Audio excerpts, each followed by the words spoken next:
Hey everyone, welcome back to the channel. Today, we're looking at why big companies are holding on to so much cash instead of putting it into new investments. This comes from an article that digs into the reasons behind it. Let's go through it step by step.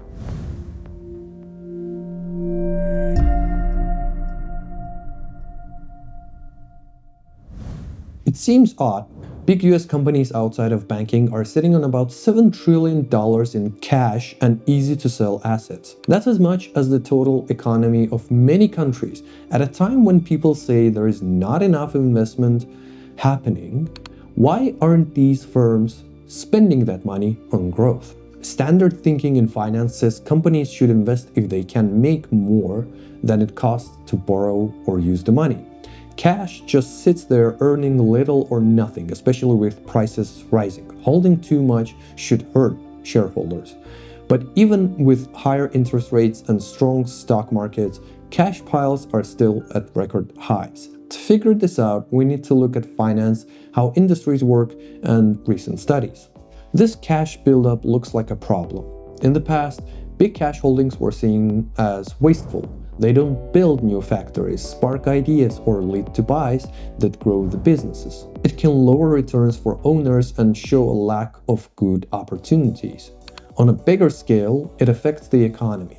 If companies keep cash instead of investing, less money goes into tools, buildings, and jobs. This slows growth and can make things tougher for smaller businesses that need loans or funding. But companies keep doing it.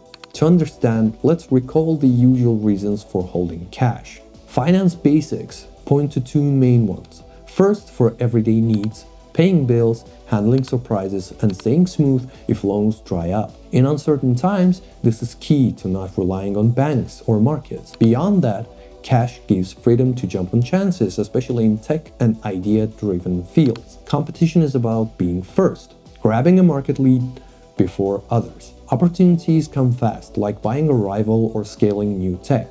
Getting money from outside takes too long. Loans need checks. Selling shares has rules. Cash lets companies act right away when something good pops up. Cash might also tie to what leaders want, not just owners. Some studies say executives like extra cash to grow the company in ways that boost their status, even if it's not the best in returns. With cash ready, they can make big buys or branch out without asking permission, giving them more control. But these reasons don't explain the huge amounts today. Daily needs don't need trillions, so researchers look at taxes. For years, US companies with overseas operations faced taxes when bringing money home, so they kept earnings abroad to delay paying.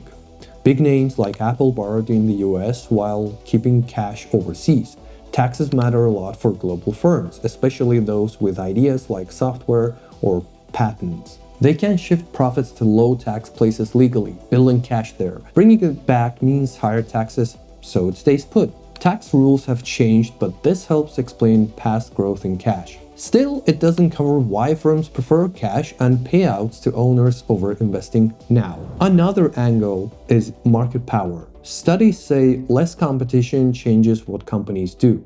As a few big players dominate industries, they don't need to invest as much to stay ahead. Keeping power is more profitable than risking on new stuff. Data shows industries got more concentrated from the 1980s to 2010s, with fewer new companies starting or closing. Investment dropped even as profits rose. Firms choose to give cash back through dividends or buying their own shares instead of spending on upgrades. This fits the split we've seen. High profits but slow investment. Profits now show strength from less rivalry, not great chances for new spending. Recent work adds more. Cash is like insurance against big failures. Looking at over 14,600 US firms from 1986 to 2021, higher cash cuts, the chance of going under from shocks like supply issues, old tech, demand drops, or world events. It's a safety net to keep going when things go wrong. This is big for smaller or idea-focused companies. They have high startup costs, unsure income, and little to borrow against. Cash is key to surviving, not just extra. So, big cash isn't always bad. It's a smart way to handle a riskier world where staying alive matters more than quick gains. This has sparked policy talks, especially on taxes. Ideas like tax breaks to bring cash home aim to boost spending here, but past tries often led to job cuts and payouts to owners, not new investments or hires. For example, one drug company brought back $6 billion tax-free, but laid off over 4,000 US workers soon after. A tech firm did the same with $15 billion and cut 15,000 jobs. It's hard to pass politically too. Big companies are seen as paying low taxes already, so more breaks face pushback. The point is, cash buildup isn't from one fixable issue. It's from changes in rivalry, taxes, risks, and how businesses run. Without fixing those, spending won't jump. Big cash isn't just caution or failure. It's for flexibility, taxes, less competition, and protection from big risks. Instead of asking why no investment, ask why the setup makes holding cash smarter than growing. In a world of few leaders, weak supply lines, and fast tech shifts, cash is about surviving, not stalling. That's the look at why companies hold so much cash. What do you think? Is this a problem or is it smart? Share in the comments, like if this was helpful, and subscribe for more business breakdowns. See you next time.